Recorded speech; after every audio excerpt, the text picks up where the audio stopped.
jika kita bicara masalah sanitasi dan air bersih, ini nanti nyambung ke masalah stunting. Untuk masalah sanitasi, ini perlu kolaborasi banyak pihak. Misalnya apa yang sudah saya lakukan di Solo. Kita membangun IPAL komunal di perumahan padat penduduk. Ini penting sekali.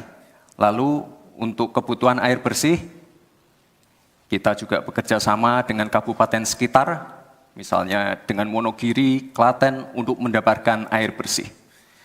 Kita juga sekarang sudah ada proyek strategis nasional, membangun beberapa bendungan dan embung.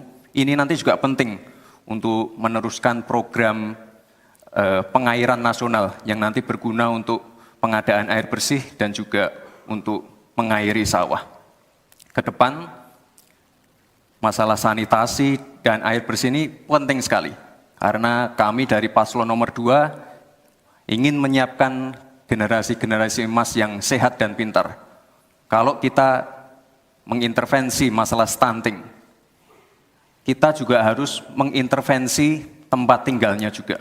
Kita tidak bisa hanya memberikan gizi tambahan untuk ibu hamil dan lain-lain, tapi kita tidak menyentuh rumah tinggalnya. Jadi ini harus dikerjakan secara paralel. Stunting kita kerjakan, pemenuhan gizi kita kerjakan, sanitasi, drainase, air bersih, kawasan kumuh, ini harus kita selesaikan juga secara paralel. Terima kasih. Masih ada waktu? Cukup Pak? Cukup. Baik, saya berikan waktu untuk Pak Mahfud untuk menanggapi jawaban dari Pak Gibran. Bagaimana strategi paslon untuk memastikan penyediaan infrastruktur sosial tanpa membebani keuangan daerah? Kayaknya belum terjawab. Tadi yang dijawab tuh infrastruktur fisik semua tuh. Infrastruktur itu kan ya ada infrastruktur sosial, ya itu yang penting. Kemudian regulasi. Bagaimana Anda menyiapkan regulasi sekarang ini agar semua itu bisa berjalan dengan baik? Nah kalau infrastruktur fisik mungkin sih bisa saja di utak-atik dari APBN, APBD gitu ini untuk ini. Tapi masalahnya kita punya problem dengan infrastruktur sosial seperti yang ditanyakan tadi. Nah itu saya kira yang perlu dijelaskan lebih jauh. Selesai. Waktu Anda habis. Baik, kita akan ke calon wakil presiden nomor urut 1 Bapak Muhaimin Iskandar untuk menanggapi. Waktunya 1 menit.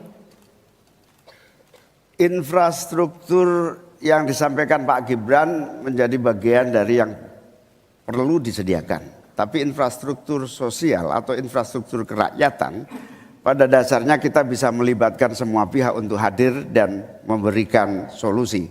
Contohnya infrastruktur gedung-gedung sekolah yang memberikan kesehatan, kecerdasan bagi masa depan anak didik kita.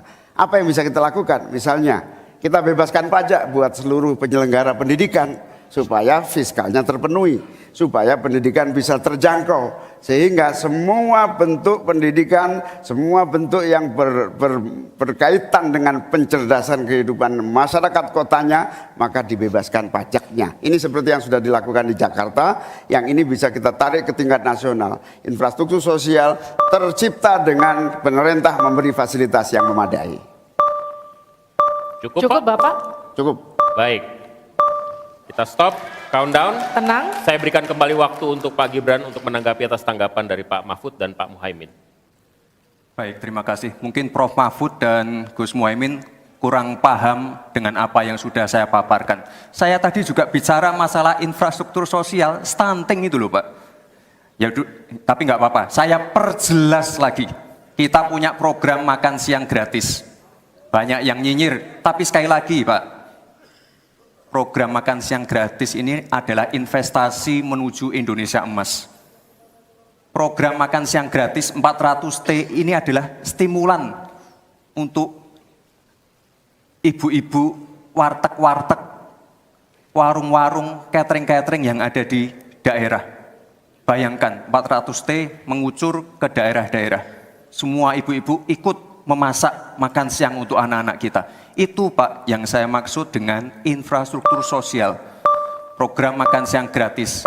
investasi ke depan untuk menuju Indonesia emas. Terima kasih. Tenang. Baik, kita akan masih lanjut. lanjutkan. Harap Kita tenang, masih kita lanjut. akan lanjutkan.